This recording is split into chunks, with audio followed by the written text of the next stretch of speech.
My favorite shot consists of a 60-degree wedge and a short hinge and hold in the backswing. This leads to a smooth flip, not letting the head of the club pass my hands. This is my go-to shot whenever I am within 30 yards of the pin and just off the green. This shot has two variations, one that uses topspin and the other uses backspin. I will save the spinning of the ball for a more advanced lesson in the future. This lesson will mainly be focused on the basics of the shot. It is very important to learn the basics before moving on to the more complicated aspects. I feel that the first thing I do when stepping up to the ball is placing my club directly behind the ball, facing the target. I put the bottom of the club on the ground. This is the opposite of a flop shot. I want to use all the grooves of the 60 to control the ball. I like placing the ball on or behind my back foot. This takes chunking out of the equation and allows for a nice smooth swing to the ball. With the club aiming at the target behind the ball, I will step into my shot, squaring my shoulders to the club face and target. Next, setting my feet square with my shoulders. And then next, I will feel with my wrist the flexion I will need to throw the ball to my given point on the green.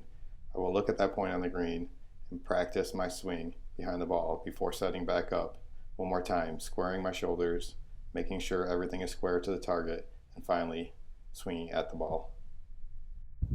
The swing consists of a very small wrist hinge in the backswing. It is a lot like an old putting motion where they would use their wrist to hit the ball. The backswing is super simple, moving the hips to match the club head for a precise impact.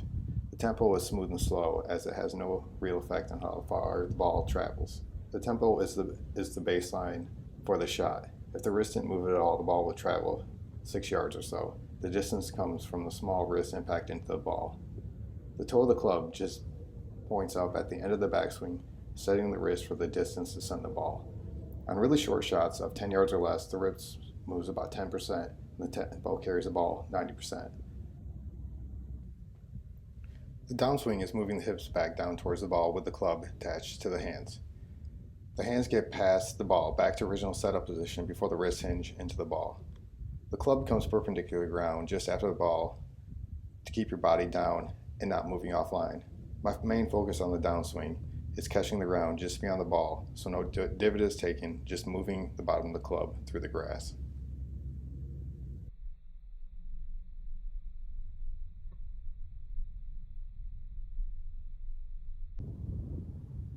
The hands slow the club head down after impact, turning the toe of the club at the intended target, and the body follows the toe of the club.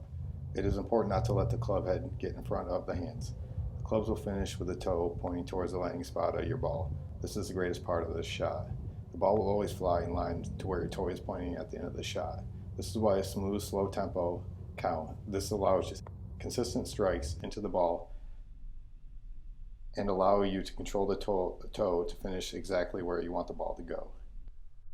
I feel the 60 is the best choice for these types of shots because the margin of error is so much less. If you miss the ball by a foot with an 8-iron from this distance, the ball could travel 10 feet past the hole. If you miss it by a foot with a 60-degree wedge, you might only miss your intended target by 3 feet. It just allows for a much smaller margin of error. If you hit the ball too hard or too soft, it won't matter as much in the outcome.